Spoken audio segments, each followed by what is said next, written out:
السلام علیکم، کیا حال ہے آپ سب لوگوں کا؟ امید کرتی ہوں آپ لوگ خیریت سے ہوں گے، ہنس رہے ہوں گے، مسکرا رہے ہوں گے اور آج کی ایپیسوڈ کا انتظار کر رہے ہوں گے۔ رمز جنون وہ بیڈ پر دائیں کروٹ پر لیٹا اس کی پشت کو ہی دیکھ رہا تھا۔ وہ زرد رنگ کے سوٹ میں ملبوس اپنے نم بالوں میں برش کر رہی تھی۔ بہت ہی بے دردی سے وہ اپنے بالوں کو چھو رہی تھی۔ اس سے بال سلجھ نہیں رہے تھے، نہ ہی وہ سلجھا رہی تھی، وہ تو جیسے اپنے ہی بالوں سے بیر باندھے ہوئے تھی۔ برش ٹوٹے ہوئے بالوں سے بھر چکا تھا۔ زاویار اٹھ کر بیٹھتے کراؤن کے ساتھ ٹیک لگا گیا۔ وہ سارے بیر اپنے بالوں کے ساتھ ہی نبھاتی رہی۔ اذیتوں کے ادوار گھٹتے نہیں تھے، پھر بھی بڑھتے چلے گئے۔ عائش کے لبوں سے سسکیاں اور کراہ نکل رہی تھی۔ عائش! زاویار کی بھاری پکار پر حزن و ملال، گلٹ نئے سرے سے تازہ ہوا۔ وہ خاک ہونے لگی۔ جی، اس مرد کی پکار پر جی کہنا اس پر فرض تھا۔ حکم مان کر سزاؤں میں کمی آ جاتی تھی۔ ادھر آؤ!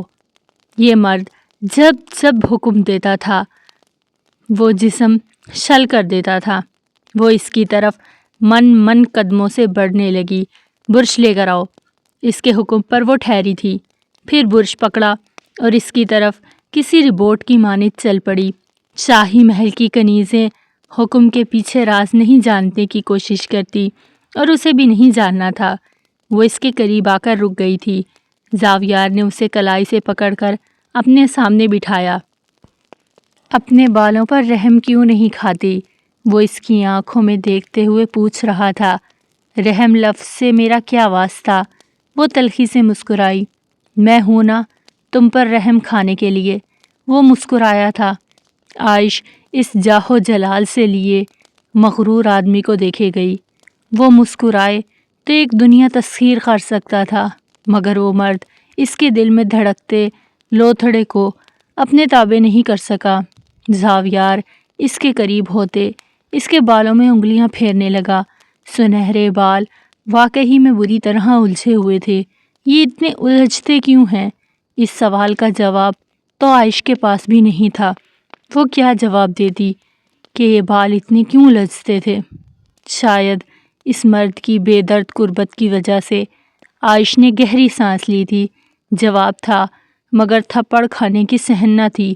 اتنے عرصے سے کٹنگ نہیں لی، شاید اس وجہ سے وہ اس کے لبوں سے نہ چاہتے ہوئے بھی پرسوز ہچکی برآمد ہوئی۔ اتنی سی باتیں اس کے دل میں زخم کر چکی تھی۔ یہ بال تو میری ملکیت ہیں۔ وہ جھک کر اس کے بالوں کی خوشبو اپنے اندر اتار رہا تھا۔ عائش سانس سی روک گئی تھی۔ زاویار کی گرم سانسیں اس کے کان کی لو پر بکھرنے لگی۔ وہ اس مرد کے لیے کیا تھی؟ وہ بستر پر بہت اچھی طرح سمجھاتا تھا۔ وہ اب اس کی گردن کے زخم کو انگلی سے چھو رہا تھا۔ ہر زخم دیکھ کر وہ سوچتا وہ کیسے آیا۔ شاید نیکلس اتارتے ہوئے وہ اپنا سر نحوست سے جھٹک گیا۔ جیسے بھی آئے زخم اس کے دیے ہوئے تھے، وہی تو ان پر مرہم رکھتا تھا۔ وہی ہوا، اس نے جھکتے ہوئے وہاں مرہم رکھ دیا۔ وہ اس کی گردن کو چوم رہا تھا۔ آنسو عائش کے حلق میں گھلنے لگے۔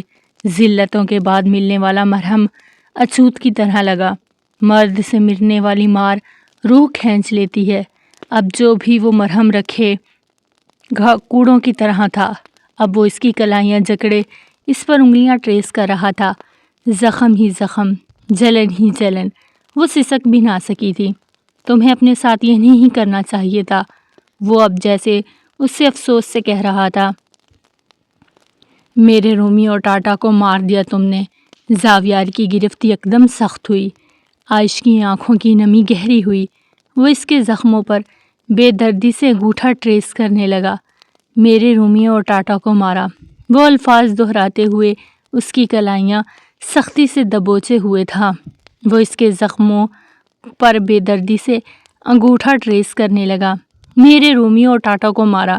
وہ لفظ دہراتے ہوئے اس کی کلائی پر انگوٹھے کا دباؤ بڑھاتے ہی جا رہا تھا، مگر وہ گردن جھکائے اس کے زخموں کے ساتھ کھیلتا رہا۔ عائش اپنی کلائی اس کے ہاتھوں سے کھینچتی، وہ اپنی گرفت مزید مضبوط کر لیتا۔ مجھ سے نفرت تھی تو تم میں اتنی ہمت ہونی چاہیے تھی، مجھ پر گولی چلاتی، میرے سینے پر، لیکن تم نے میرے رومیو ٹاٹا کو مار دیا، کیوں؟ وہ اس سے جیسے خود ہی سوال کر رہا تھا اور خود ہی جواب دے رہا تھا۔ وہ نگاہیں اٹھائے سوال کرنے لگا۔ سیاہ آنکھوں میں سرخی کے علاوہ وہ کوئی رنگ نہ دیکھ سکی۔ جس پانی کو دیکھنے کی خواہش تھی وہ بھی تو نہ چمکا تھا۔ جواب دو۔ کلائی کو ذرا سا مروڑا تو درد سے کرہا کر رہ گئی۔ نیلی آنکھوں میں چمکتا پانی گہرا ہوا۔ آپ کو گولی مار کر یہ مجھے قید کر لیا جاتا۔ وہ اس کے لفظوں سے زیادہ اس کے لبوں سے آپ سن کر پرسکون ہوا تھا۔ ان کے تعلق میں ابھی بھی آپ کی گنجائش تھی۔ تم کیوں کہتی ہو مجھے؟ وہ عجیب سا سوال پوچھا تھا جس کا جواب سامنے بیٹھی عورت کے پاس نہیں تھا، مگر جواب میں جو ملتا وہ اس عورت کو قبول نہ تھا۔ وہ نگاہیں جھکا گئی۔ آئندہ مجھے تم نہ کہنا، نگاہیں اٹھائے کہا۔ پتہ نہیں یہ منت تھی یا حکم۔ عائش اس بات میں گردن ہلا گئی تھی، مگر کیا ایسا ہو سکتا تھا؟ مگر آنے والے ادوار اس مرد کی اذیتوں میں اضافہ کرنے کے لیے بالکل تیار کھڑے تھے۔ وہ اب اپنے سامنے بیٹھی عورت کے بالوں میں برش کر رہا تھا۔ در و دیوار متحر، ساکن۔ یہ اس صدی کا نہیں، ہر صدی کی طرح عجب واقعہ تھا۔ پرایا لگتا تھا۔ آخر اس مرد کو کیا ہوا تھا؟ زاویار اس کے بالوں میں نرمی سے برش کر رہا تھا۔ تھوڑے تھوڑے بال لیے وہ اس کے بالوں کو برش کر رہا تھا۔ ایک بال تک نہیں ٹوٹا تھا۔ ثابت ہوا تھا یہی عورت بے رحم تھی، خود کے لیے بھی اور یہ مرد اس کے لیے بھی۔ تقدیر جانتی تھی اس کہانی میں اگر کوئی بے رحم، ظالم، مغرور تھا تو وہ یہی عورت تھی، بس یہی عورت۔ ہاں یہی عورت تھی۔ میرے رومیو ٹاٹا کو مارا ہے تم نے۔ تم اتنی بے رحم کیسے ہو سکتی ہو؟ کہہ دو کہ یہ سب تم نے نہیں کیا۔ صرف ایک دفعہ کہہ دو۔ جو عورت میرے رومیو ٹاٹا کو مار رہی تھی وہ تم نہیں تھی۔ صرف ایک دفعہ کہہ دو، میں یقین کر لوں گا، میں مان لوں گا تم وہ نہیں ہو۔ زاویار کے چہرے پر ہذیان کسی کیفیت تھی۔ عائش کو کل رات سے اس سے زیادہ خوف آیا تھا۔ وہ اس کا چہرہ دونوں ہاتھوں میں تھام گیا۔ کہہ دو وہ تم نہیں تھی، ورنہ میں جس آگ میں جل رہا ہوں اس آگ میں تمہیں بھی جلا دوں گا۔ اس کا لہجہ منت بھرا تھا۔ عائش ہمیشہ کی طرح خاموش رہی۔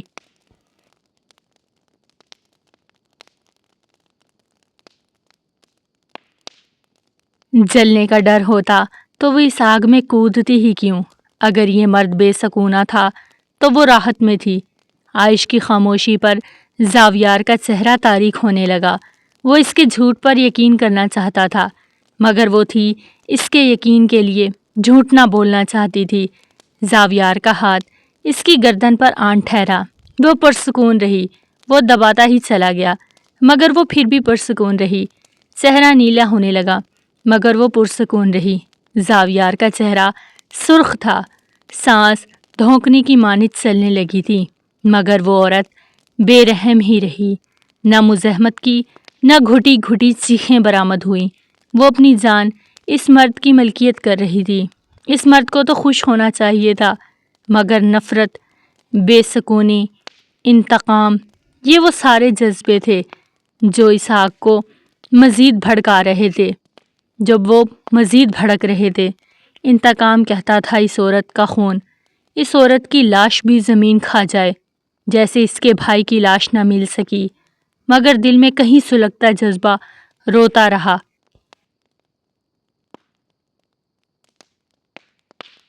باقی ہر جذبہ راکھ ہوا۔ عائش کی گردن سے ہاتھ ہٹتا اس کے سینے پر آن ٹھہرا تھا۔ وہ تکیے پر خود کو گرا گیا تھا۔ اپنی گردن پر رکھے ہاتھ وہ کھانسنے لگی۔ آنکھوں میں ڈھیروں پانی نکل رہا تھا۔ گردن پر زخموں کے نشان بڑھ گئے تھے، مگر اس کے لبوں سے بھیک کا ایک لفظ نہیں نکلا تھا۔ تمہیں میرے رومیو ٹاٹا کو نہیں مارنا چاہیے تھا، وہ آہستگی سے بولتے اسے احساس دلا رہا تھا۔ عائش نے چہرہ ہاتھوں میں گرا لیا۔ اس کا پورا وجود ہلکے ہلکے ہچکولے لے رہا تھا۔ سگریٹ کا کش لیتے وہ اسے روتے دیکھ کر پرسکون ہوا۔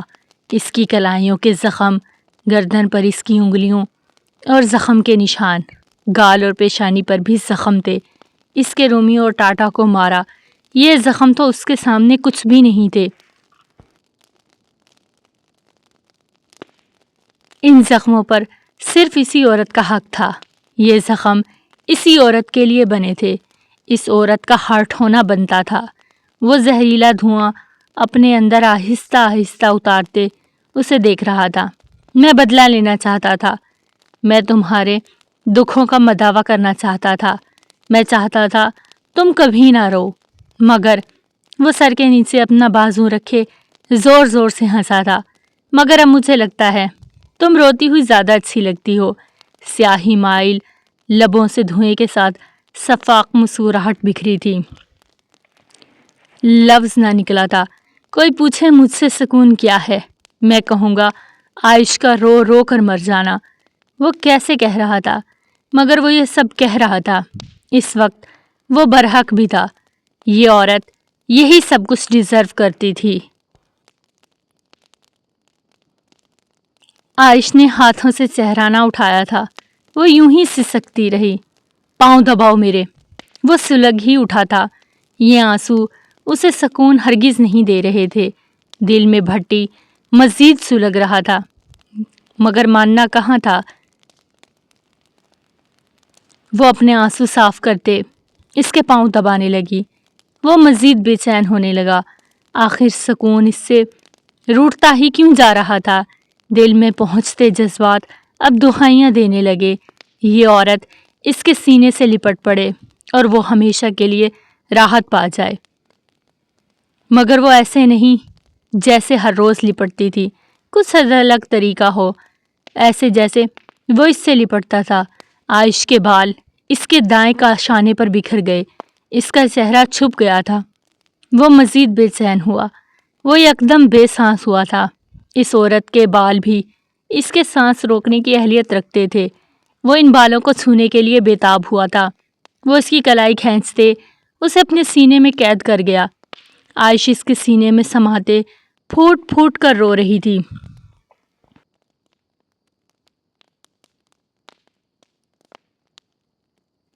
تم مجھ سے نفرت کرتی ہو، یہ بات میں مانتا ہوں، مگر میری نفرت کا کیا؟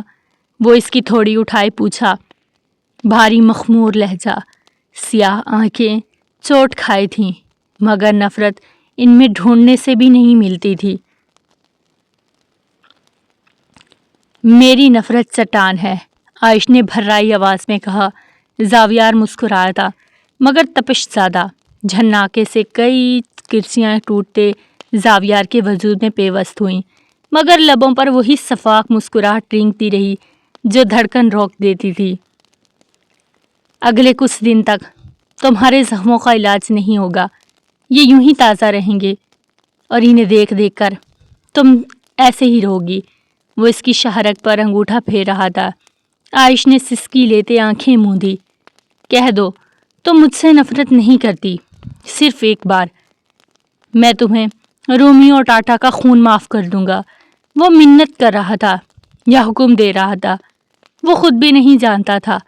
عائش خاموشی سے اس کی قمیض کے بٹن کھولنے لگی۔ زاویار متحیر سا اسے دیکھے گیا۔ دھڑکنیں سست پڑی تھیں۔ وہ اب اوپر کو ہوتے اٹھتے ہوئے اپنی شرٹ اتار رہی تھی۔ سیاہ آنکھیں ششدر ہوئیں۔ ان دونوں پر اب بھاری کمبر تھا۔ وہ اس کے ساتھ لپٹی ہوئی تھی۔ زاویار کا دماغ پروسیس نہیں کر پا رہا تھا۔ وہ شل تھا بالکل، ایسے جیسے اس نے ہاتھ لگایا تو وہ مٹی کی طرح بکھر جائے گا۔ For what I did I want worse punishment, وہ اس پر جھکے ہوئے کہہ رہی تھی۔ وہ مرد اب ساکت تھا۔ تکلیف دل سے ہوتی ہوئی آہستہ آہستہ روح میں اترنے لگی۔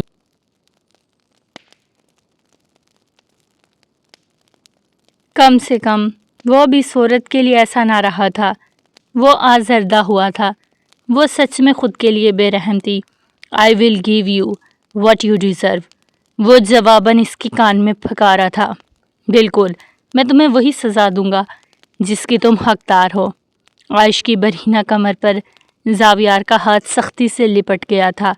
انا کا مارا مرد اب وہی کر رہا تھا جس پر اس کا بخت رونے لگ جائے۔ بخت اب آہستہ آہستہ اس پر رو رہا تھا۔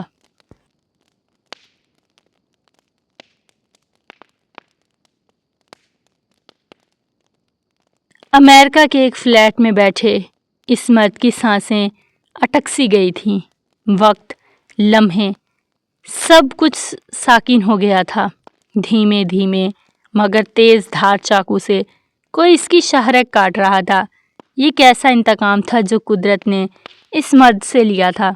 جیسے ساری زندگی کچھ نہ ملا ہو، قدرت اسے دے کر چھین چکی تھی۔ پا کر کھو دینے کی اذیت سے وہ اچھی طرح واقف ہو چکا تھا۔ اس لیے تو یہ مرد بے سانس تھا، بے حس و حرکت۔ وہ کچھ بھی پروسیس نہیں کر پا رہا تھا۔ اس فلیٹ کے در و دیوار اس پر گر رہے تھے۔ اس مرد کا دماغ سائیں سائیں کر رہا تھا۔ وہ دل پر ہاتھ رکھے بیٹھا تھا۔ سینے میں خنجر مارنے والوں سے وہ کچھ کہنا چاہتا تھا، مگر کیا؟ شہرک پر بھی تیز تیز چاقو پھیرو۔ کیا وہ یہی کرنا چاہتا تھا؟ یہ کہنا یہی چاہتا تھا؟ یوں قطرہ قطرہ اس کی جان کیوں نکالی جا رہی تھی؟ شاہویر ملک دل پر ہاتھ رکھ کے صوفے سے نیچے زمین پر بیٹھ گیا۔ دل پر ہاتھ رکھے وہ اب گہرے گہرے سانس لیتا۔ اس کی آنکھیں دھندلی ہو گئی تھیں، دھڑکن رک گئی تھی۔ اس مرد کی آنکھیں چھت پر ٹک گئیں۔ خدا سے شکوے بڑھنے لگے۔ کچھ نہ دیا تھا، کبھی جو دیا وہ بھی اس سے چھین لیا۔ اس کمرے میں 3 نفوس اور بھی تھے جو بالکل ساکت بیٹھے تھے۔ کوئی بھی اس مرد کی طرف نہیں بڑھ سکا تھا۔ وہ سب اس مرد کے گناہ گار تھے۔ اس کے سینے میں خنجر کھونپنے والے کون تھے؟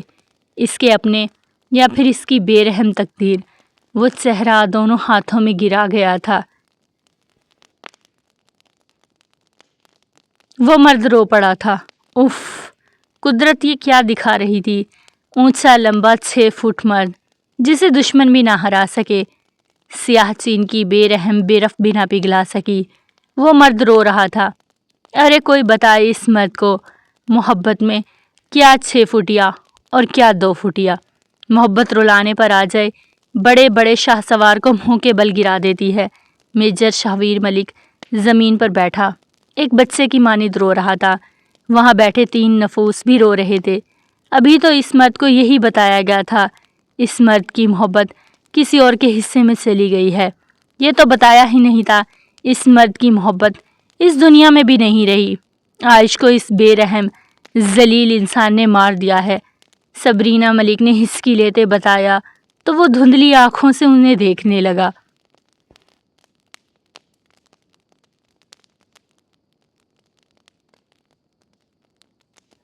یہ نہیں مان سکتا تھا وہ اس کی نہ رہی، یہ مان چکا تھا، مگر وہ ہی نہ رہی، یہ نہیں مان سکتا تھا۔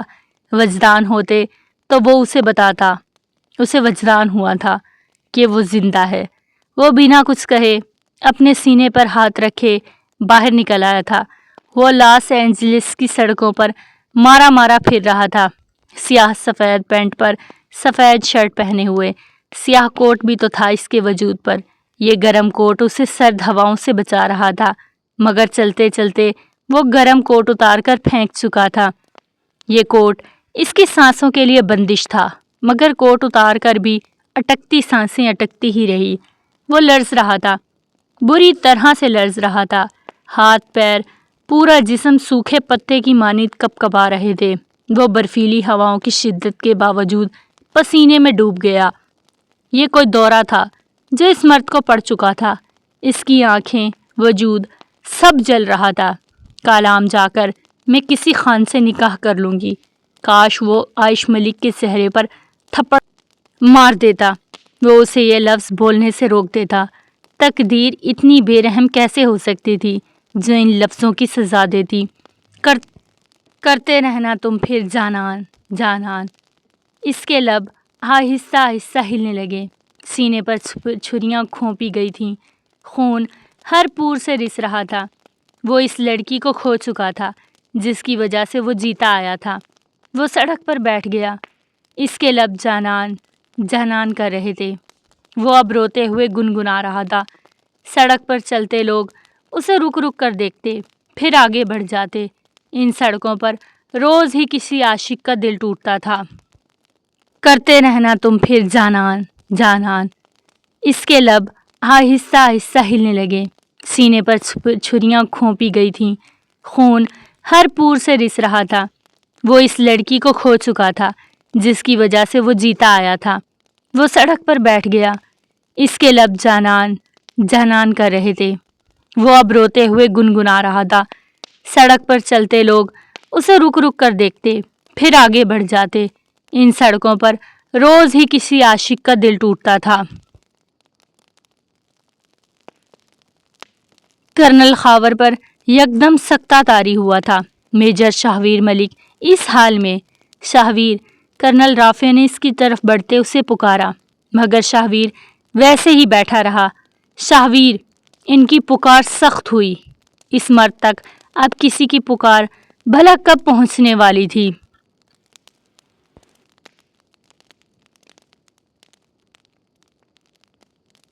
میجر شاہویر ملک، کھڑے ہو جاؤ۔ It's my order. لہجہ سخت ہوا۔ میں یس سر۔ وہ کھڑا ہو چکا تھا۔ فرض ہو یا حکم، یہ فوجی جوان کہاں پیچھے ہٹتے ہیں؟ اسی فرض پر تو اس کی محبت قربان ہوئی تھی۔ کرنل رافع نے اسے حکم دیا، آگے بڑھ گئے تھے۔ چلو یہاں سے۔ شاہویر ملک سپاٹ چہرہ لیے کرنل رافع کی تقلید کرنے لگا۔ گاڑی میں بیٹھتے شاہویر ملک کا چہرہ سرد و سپاٹ رہا۔ ڈرائیونگ سیٹ پر بیٹھے کرنل رافع کا ہاتھ شاہویر ملک کے کندھے پر آن ٹھہرا۔ وہ اونچا لمبا مرد پھر سے اونچا اونچا رو رہا تھا۔ کرنل رافع کی آنکھیں بھی بہہ رہی تھیں۔ اس مرد کے عشق کے گواہ سیاہ چین کے بے رحم پہاڑ بنے رہے۔ آج یہ مرد ٹوٹ کر بکھر گیا تھا۔ رات دھیرے دھیرے گزرتی رہی۔ شاہویر ملک کی آہیں بڑھتی رہیں۔ التمش خان ڈرائیونگ کر رہا تھا۔ ساتھ والی سیٹ پر زاویار خانزادہ بیٹھا تھا، سیاہ شلوار قمیض میں ملبوس، سیاہ شال کندھوں پر ڈالے۔ مغروریت اس مرد کے چہرے پر روز اول کی طرح سجی تھی۔ اذیت تو دل میں گڑھی تھی جسے وہ چھپائے ہوئے تھا، مگر کہاں؟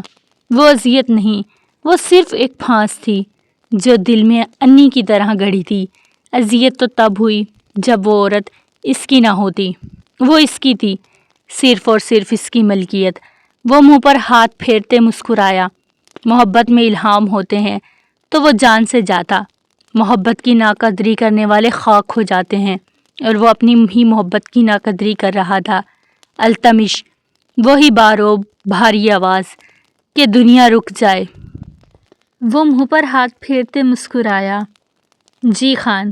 التمش خان نے اسی لمحے پکار پر لبیک کہا تھا۔ محبت سے منہ موڑنے والے مٹی ہو جاتے ہیں، یہ التمش خان زیادہ جانتا تھا، تبھی سو اس مرد کے آگے اپنی پیٹھ نہ کر سکا۔ التمش کے جی خان کہنے پر وہ ہنستا چلا گیا تھا۔ اب سب کچھ اس کی مٹھی میں تھا، یہ ہوائیں، یہ پہاڑ، یہ شہر، اور سانس ساکر کرنے والی عورت بھی اس کی تھی۔ وہ سیٹ سے ٹیک لگائے آنکھیں موند گیا تھا۔ وہ جانتا ہی نہ تھا اب ہر لمحہ وہ سکون کو ترسنے والا ہے۔ التمش خان کو یکدم اپنی گاڑی کو روکنا پڑی تھی۔ سامنے ہی بیچ سڑک پر ایک سیاہ جیپ کھڑی تھی۔ زاویار خانزادہ نے متحیر ہوتے آنکھیں کھولی۔ سیاہ جیپ سے نظر ہوتے کسی اور پر آن ٹھہری تھی۔ سورج کی روشنی اس مرد کی پشت پر بکھر رہی تھی۔ زاویار کی آنکھیں سورج کی کرنوں کے آگے چندھیا سی گئی تھی۔ آج پہلی بار وہ سورج کی کرنوں سے ضد نہ لگا سکا۔ اس کی سیاہ آنکھیں اس مرد کی پشت پر گڑھی رہیں۔ کون ہے یہ؟ وہ منہ پر ہاتھ پھیرتے سیدھا ہوا، مگر کچھ تو تھا جو زاویار کو کھٹکا تھا۔ التمش خانزادہ نے گاڑی کے ہارن پر ہاتھ رکھتے بجایا، مگر وہ مرد پلٹ نہ سکا تھا۔ زرد روشنی اس کی پشت سے ٹکراتی واپس زاویار کی نظر میں پڑ رہی تھی۔ زاویار کا بس نہ چل رہا تھا، وہ سورج کی شعاؤں کو آج مٹھی میں قید کر لے۔ اپنے شہر کی دھوپ بھی وہ اس مرد کو نہ دینا چاہتا تھا، مگر کیوں؟ وہ اسے دیکھے بغیر اسے رقابت کر رہا تھا۔ رقابت، دل عجیب سا دھڑکا۔ وہ ہنسا تھا، بے تحاشا ہنستا چلا گیا تھا۔ رقابت کیوں کرے گا وہ کسی سے؟ بس اس عورت سے مشروط تھی رقابت، تو وہ تو صرف اس کی تھی۔ ہائے رے خوش فہمیاں! التمش گاڑی سے اتر آیا تھا۔ زاویار خانزادہ بھی گاڑی سے اتر آیا۔ آخر کون تھا یہ مرد جو اسی کے پہاڑوں پر کسی برف کی مانند جم کر کھڑا تھا؟ کون ہو تم؟ التمش کی پکار پر بھی وہ پلٹا نہ تھا۔ التمش گاڑی سے اتر آیا تھا۔ زاویار خانزادہ بھی گاڑی سے اتر آیا۔ آخر کون تھا یہ مرد جو اسی کے پہاڑوں پر کسی پہاڑ کی مانند جم کر کھڑا تھا؟ کون ہو تم؟ التمش کی پکار پر بھی وہ پلٹا نہ تھا۔ زاویار کی پشت پر بکھرنے لگی۔ اب یہ کرنیں صرف اس کی تھیں۔ جی خان! التمش خانزادہ اپنی مونچھوں پر ہاتھ پھیرتے مسکرایا تھا۔ ٹھا ٹھا! وہ کتنی ہی گولیاں فضا کے سپرد ہوئیں۔ زاویار خانزادہ اور التمش خانزادہ متعجب تھے۔ گولی کی آواز سنتے بڑے بڑے سورما بدک جاتے تھے۔ یہ مرد چٹان بن کر کھڑا تھا۔ میں وہ مرد ہوں جو ہارا نہیں تقدیروں سے، لیکن ایک عورت نے مجھے روک لیا۔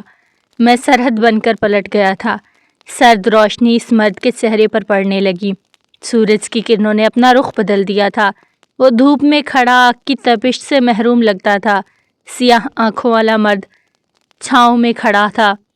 بیجز شاہویر ملک زاویار کے مد مقابلہ کھڑا ہوا، اپنا ہاتھ زاویار کی طرف بڑھایا۔ زاویار اپنا ہاتھ آگے نہ بڑھا سکا تھا۔ پتہ نہیں کیوں پہلی نظر میں تعارف رقابت ٹھہرا۔ کچھ فاصلے پر کھڑے التمش کا ہاتھ اور رنگت نچڑ گئی تھی۔ پہلی مرتبہ خون کا رشتہ اس کی سانسوں کو کھینچنے لگا تھا۔ وہ دھیرے دھیرے اپنے قدم پیچھے کی جانب بڑھانے لگا۔ پسٹل والا ہاتھ پہلو میں گر گیا تھا۔ شل ساکت سا وہ مفلوج ہو چکا تھا۔ جذبات شاہویر ملک کے لیے تو کھوکھلے ہونے چاہیے تھے، مگر کیوں وہ شاہویر ملک کو اپنے سینے سے لگانے کے لیے تڑپ رہا تھا؟ کیوں وہ شاہویر ملک کو بھائی پکارنا چاہتا تھا؟ کیوں وہ شاہویر ملک کی نظر التفات کے لیے تڑپ رہا تھا؟ وہ کیوں چاہتا تھا؟ وہ جیسے خون کی کشش سے کھنچ رہا تھا، ویسے شاہویر ملک بھی اس کی طرف کھنچتا چلا جائے۔ وہ یہاں سے جانا چاہتا تھا، مگر ایک قدم تک نہیں آگے بڑھا سکا۔ وہ یہاں پر آج زاویار کی حفاظت کے لیے نہیں، بلکہ شاہویر کی ملک کی حفاظت کے لیے کھڑا تھا۔ طے ہو گیا، وفائیں ہار رہ گئی تھیں، خون کی کشش جیت رہی تھی۔ اس نے اپنے ہاتھ میں پسٹل مضبوطی سے تھامی۔ وہ نم آنکھوں سے اپنے بھائی کو دیکھتا رہا۔ خان کی طرف تو آج نظر جا ہی نہیں سکی تھی۔ کیا سردار زاویار سے تقدیر کے ساتھ پوری دنیا دغا کرنے والی تھی؟ بس اب اس مرد کی قسمت پر تو رحم ہی کھایا جا سکتا تھا۔ شاہویر ملک نے مسکراتے ہوئے اپنے ہاتھ کو دیکھا، جسے زاویار نے نہیں تھاما تھا۔ اچھی بات ہے، شاید یہ ہاتھ کبھی خود کو معاف نہ کر سکتا۔ شاہویر ملک کھائی کی طرف دیکھا تھا اس نے، جہاں کچھ بھی نہ تھا، ہر حد ختم تھی۔ زاویار شاہویر کی پشت کو چبھتی نگاہوں سے دیکھتا رہا۔ دماغ ملک میں الجھا رہا، تعارف ادھورا تھا۔ وہ یہ بات سمجھ گیا تھا۔ زاویار کی رنگت تاریک سی ہوئی، دل میں لگا زخم ادھڑا تھا۔ یہی تو وہ جگہ تھی جہاں سے ارتضیٰ کی گاڑی گری تھی۔ اذان نے جب ارتضیٰ پر گولیاں چلائی ہوں گی تو گولیاں ارتضیٰ کے دماغ پر لگی ہوں گی یا پشت پر۔ شاہویر سنجیدگی سے کہتے زاویار کے مد مقابلہ کھڑا ہوا۔ بکواس بند کرو، ورنہ یہ کھائی تمہاری مقدر ہوگی، زاویار نے سرخ چہرے کے ساتھ کہا۔ التمش خانزادہ کی پسٹل کا رخ زاویار کی طرف بڑھا تو فضا ساکن ہوئی۔ وفا بے وفائی نہیں ٹوٹتی، دنیا اجڑ جاتی۔ کلام کا یہ حصہ آج سے اجڑ گیا تھا۔ میں مصطفیٰ ملک کا بھتیجا ہوں، اذان ملک کا بھائی۔ زاویار اس کے تعارف پر جلتا رہا۔ تعارف عائش کا بھائی بھی ہونا چاہیے تھا۔ یہ تعارف ابھی قرض تھا، وہ جانتا تھا۔ کاش یہ قرض کبھی نہ اترے۔ اذان ملک قاتل ہے، یہ فیصلہ کس نے کہا؟ زاویار آنکھوں میں دیکھتے پوچھ رہا تھا۔ تم صحیح کہہ رہے ہو، شک و شبہات سارے اذان ملک کی طرف جاتے ہیں، مگر اس سڑک پر بیک وقت ایک ہی گاڑی چل سکتی ہے۔ اذان ملک کی گاڑی ارتضیٰ ملک کی گاڑی کے پیچھے تھی۔ اذان اس سڑک پر بامشکل ہی گاڑی چلا رہا ہوگا، کیونکہ یہ سڑکیں ہم شہریوں کے لیے نہیں بنی، پھر وہ کیسے ارتضیٰ کو مار سکتا ہے؟ شاہویر سنجیدگی سے کہہ رہا تھا۔ زاویار کندھوں پر جھٹکتے اپنی شال مسکراتی نگاہوں سے گھورتا رہا۔ جس کے شل تمہیں ضرور ملے ہوں گے جو گولیاں چلائی گئیں۔ شاہویر کی باتوں پر زاویار کی رنگت تیزی سے سرخ ہو رہی تھی۔ اس نے 2 سے زائد گولیاں چلائی تھیں جو ارتضیٰ کو لگی تھیں۔ وہ یہ بات خود مان چکا ہے، زاویار نے بھڑکتے ہوئے کہا۔ اذان ملک نے بتایا ارتضیٰ کو گولیاں سینے کے کس حصے میں لگی تھیں؟ اس نے خود ارتضیٰ کے سینے سے خون نکلتے دیکھا تھا۔ بکواس، ڈیڈ، تمہاری ساری تحقیق۔ جس سڑک پر گاڑی نہیں صحیح طرح چل سکتی وہاں اذان نے کیسے دیکھ لیا گولی آگے سے لگی یا پیچھے سے لگی؟ گولی پیچھے سے لگی اور آگے سے نکل گئی۔ زاویار نے بات ختم کرتے استحصائی انداز میں ہاتھ جھاڑے۔ میری تحقیق ڈیڈ ہو سکتی ہے مگر میرے جذبات نہیں۔ اذان ملک تو پرندہ بھی نہیں مار سکتا، وہ کسی کو گولیاں کیسے مار سکتا ہے؟ گولیاں صرف گاڑی کی ڈگی پر لگی تھیں، مگر اسی دوران گولیاں ارتضیٰ کو آگے سے لگی اور ارتضیٰ اس کے ہاتھوں سے گاڑی کا کنٹرول چھوٹ گیا۔ زاویار خانزادہ شاہویر ملک کی باتوں کو سنتے لب بھینچے ہوئے تھا۔ کچھ بھی سمجھ نہیں آ رہی تھی، نہ ہی وہ سمجھنا چاہتا تھا۔ میں پھر آؤں گا مگر ثبوتوں کے بعد۔ ایٹ لیسٹ میں اب یہاں سے جاؤں گا ہی نہیں، جو قرض رہ گیا وہ اتارنا بھی تو ہے۔ وہ کہتے جیپ میں بیٹھا۔ زاویار خانزادہ کی سلگتی نگاہوں کی تپش بڑھنے لگی تھی۔ التمش، زاویار نے پکارا۔ پہلی بار التمش جواباً میں جی خان نہ کہہ سکا تھا۔ دل تو اپنے بھائی کے گلے لگنے نہ لگنے پر زخمی تھا۔ التمش، زاویار نے اسے پھر سے پکارا۔ جی خان۔ بالآخر وہ زاویار خانزادہ کی طرف بڑھا، مگر پہلو میں دھڑکتا دل اپنے خون پر بے چین ہوا تھا۔ پتہ کرو عائش اور اس کا ماضی میں کیا تعلق رہ چکا ہے۔ بامشکل ہی وہ لفظ اپنے لبوں پر لا پایا تھا۔ میری زندگی میں آنے والے آپ پہلے مرد ہیں۔ زاویار کا دل دعاگیر تھا۔ وہ عورت جھوٹی اور مکاری کی ہر حد پار کر جائے مگر یہ لفظ جھوٹے نہ پڑیں۔ دعا بہت جلد رد ہونے والی تھی۔ وہ اپنے کمرے کی گلاس ونڈو کے آگے کھڑا تھا۔ دل میں عجب سا درد ہو رہا تھا۔ وہ عورت سب کچھ کرے، اس کے دل پر پیر رکھتے گوارا تھا مگر کسی دوسرے کا وجود ہرگز نہیں۔ اس عورت سے دی جانے والی یہ تکلیف معافی کے لائق نہیں تھی۔ وہ رومیو ٹاٹا کا قتل معاف کرنے کو تیار تھا، وہ ارتضیٰ کا خون بھی معاف کرنے کو تیار تھا مگر وہ اس کے دل کا قتل نہ کرے۔ گلاس ونڈو سے وہ باہر کے پہاڑ نظر آ رہے تھے۔ وہ ان پر نگاہیں جمائے ہوئے تھا۔ دل خوف سے دھڑک رہا تھا۔ زاویار نے پلٹ کر دیکھا، وہ بیڈ پر بیٹھی اس کی قمیض کے ٹوٹے بٹن ٹانک رہی تھی۔ وہ پھر سے اپنی نگاہیں گلاس ونڈو پر جما گیا۔ شاہویر ملک سے کیا تعلق ہے تمہارا؟ سی کی آواز آئی اور سوئی عائش کی انگلی میں چبھ گئی۔ وہ مٹھیاں بھیج گیا تھا۔ یہ سوئی عائش ملک کو نہیں، اس کے دل میں چبھ گئی تھی۔ کچھ تو تھا اس سردی میں۔ زاویار کو ٹھنڈے پسینے آ رہے تھے۔ موت جیسے ان کے بیچ آن کھڑی ہوئی تھی۔ شراکت داری کا بوجھ اتنا بھاری تھا کہ وہ اس کے نیچے دبنے لگا تھا۔ وہ عائش کی طرف بڑھا جو شرٹ ہاتھ میں پکڑے بری طرح کانپ رہی تھی۔ پیشانی پسینے سے تر تھی۔ وہ ایسے کیوں ڈر رہی تھی؟ جلن ہی جلن زاویار کو محسوس ہوئی تھی، آگ ہی آگ بھڑکتی ہوئی۔ کوئی تھا جو اس کی گردن پر پاؤں رکھ رہا تھا۔ اس عورت کے قدموں میں جھک کر وہ تعمر کی رفاقت نہیں صرف وفا مانگنا چاہتا تھا۔ وہ اس کے سامنے آ کر بیٹھ گیا تھا۔ اس کے ہاتھوں نے قمیض پکڑ رکھی بیڈ پہ رکھی تھی۔ وہ نگاہیں جھکائے ہوئے تھی۔ وہ چاہتا بھی نہیں تھا کہ وہ نگاہیں اٹھائے۔ وہ ان آنکھوں میں اپنے رقیب کا چہرہ نہیں دیکھ سکتا تھا۔ وہ بے حد نرمی سے اس کے ہاتھوں کو دبا رہا تھا۔ عائش کی ہتھیلیاں پسینے سے تر تھیں۔ مجھے پورا یقین ہے تمہارے ہاتھوں کی گرمی کو میرے علاوہ کسی نے محسوس نہیں کیا ہوگا۔ وہ اب اس کی ہتھیلیوں میں جمع ہوا پسینہ اپنی شال سے آہستہ آہستہ صاف کر رہا تھا۔ میں سمجھ سکتی ہوں تمہیں میرا بہت خوف ہے۔ شاہویر تمہارا کزن ہے۔ میں نے سوال ہی غلط پوچھا ہے۔ ماضی میں بھی وہ تمہارا کزن ہی ہوگا۔ اس کے علاوہ بھلا تمہارا اس سے کیا رشتہ ہو سکتا ہے؟ وہ بے حد نرمی سے کہہ رہا تھا۔ تسلی تھی یا تشویح جو خود کو دی گئی تھی؟ تم نے مکاری کی حد کراس کرتے ہوئے میرے رومیو ٹاٹا کو مار دیا۔ میں تمہیں معاف کرتا ہوں۔ تمہیں اب کوئی سزا نہیں ملے گی۔ وہ اس کی گردن پر رکھے زخم کو دیکھتے کھڑا ہوا تھا۔ ڈریسنگ روم کی طرف بڑھ گیا تھا۔ کچھ لمحوں بعد وہ پھر سے اس کے سامنے بیٹھا تھا۔ ایک چھوٹے سے ڈبے میں ڈریسنگ کا سامان تھا۔ وہ اب اس کی گردن پر کوئی مرہم لگا رہا تھا۔ جھکتے ہوئے اس کے ساتھ ساتھ وہ پھونکے بھی مار رہا تھا۔ پھونکوں کی ضرورت عائش کو نہیں، اس مرد کو خود تھی۔ اس وقت جو جلن سے تڑپ رہا تھا وہ خود تھا۔ اب وہ عائش کی کلائی جکڑے، زخموں پر مرہم لگاتے پھونکے مار رہا تھا۔ اب کوئی درد نہیں، صرف اور صرف محبت۔ وہ اس کی تھوڑی نرمی سے جکڑے مسکرایا تھا۔ عائش اس کی سیاہ آنکھوں کی سرخی دیکھ کر خوفزدہ ہوئی تھی۔ خون کے سرخ ڈورے تیر رہے تھے۔ تم نے جتنے بھی جھوٹ بولے، مجھ سے جتنی بھی مکاریاں کی، سب معاف ہیں۔ تم ونی میں ہو، میں یہ بات بھی بھول جاؤں گا۔ بے حد نرمی سے عائش کی آنکھوں میں ٹھہرے آنسو اپنے انگوٹھوں کی پوروں سے صاف کیے۔ عائش نے پھر سے سسکاری بھری تھی۔ زاویار نے بے دردی سے آنکھ کے گوشے صاف کیے تھے۔ اوہ سوری، مجھے عادت نہیں ہے اتنی نرمی کی۔ میں ایک سخت قسم کا مرد ہوں۔ وقت لگے گا مگر میں بدل جاؤں گا۔ گردن جھکائے پہلی معافی نامی پیش کرتے عذر بتایا گیا۔ عائش کی سانسیں رک گئی تھیں۔ یہ مرد معافی مانگ رہا تھا۔ جو مجھے تکلیف دیتا ہے میں اسے تکلیف ضرور دیتا ہوں۔ تمہیں سوئی بھی چبھی مگر مجھے تکلیف ہوئی۔ وہ اپنے سینے پر مکہ مار رہا تھا۔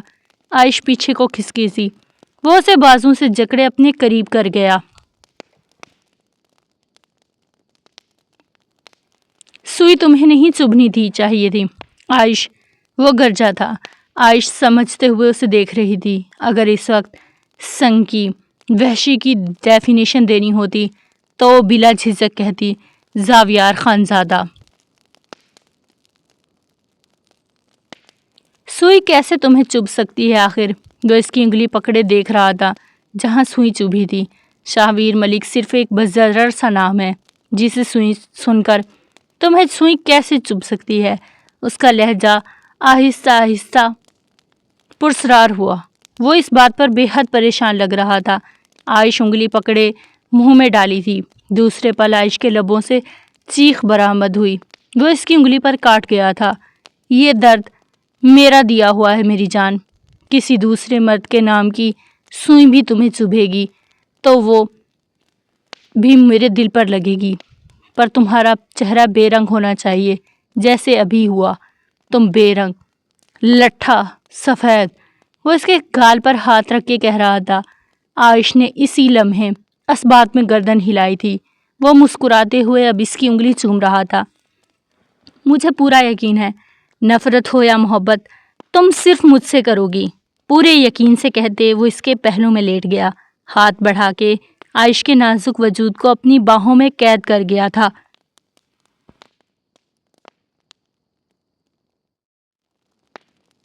مجھے تمہارے ماضی میں کسی بھی پرچھائی گوارا نہیں ہے۔ مجھے یقین ہے تمہارا ماضی مجھے بالکل ہرٹ نہیں کرے گا۔ اگر ایسا ہوا تو ہمارا تعلق ونی سے کبھی آگے نہیں بڑھ سکے گا۔ اس بار میں وہ کروں گا جو تمہارے ساتھ تمہاری جیسی عورتوں کے ساتھ ہوتا ہے۔ ونی وہ طوق تھا جو بہت جلد عائش کی گردن سے اترنے والا تھا۔ عذابوں کا طوق اب اس مرد کی گردن کی زینت اور اس کے وجود کی زینت بننے والا تھا۔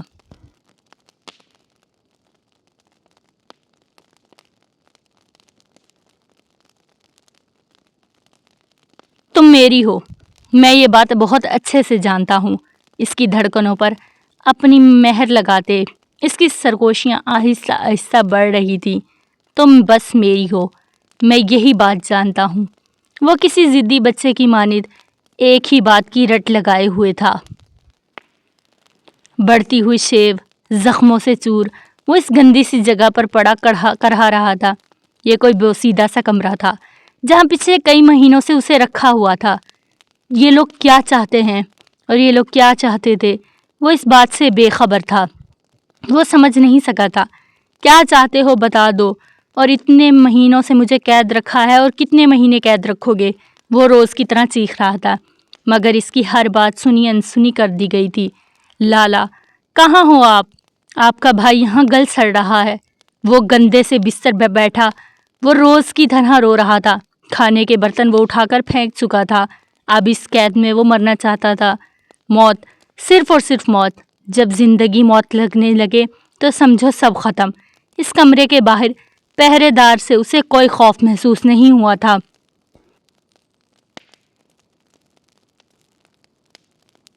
مرنا تھا یا مار دینا تھا؟ وہ گہرے سانس لیتے اپنے ناخن چباتے سوچ رہا تھا۔ وہ اس گندے سے بستر پر لیٹا گندا لحاف اپنے اوپر اوڑھ گیا تھا۔ زرد روشنی سے اس کا دل گھبراتا تھا۔ اپنے گھر والوں کو یاد کرتے اس کی آنکھوں کے سامنے ایک ایک کا چہرہ آج بھی روز اول کی طرح روشن تھا۔ اسے کوئی کچھ بھی نہیں بھولا تھا۔ آج اس کی آنکھوں سے آنسو گرتے اس کی داڑھی کو بھگو رہے تھے۔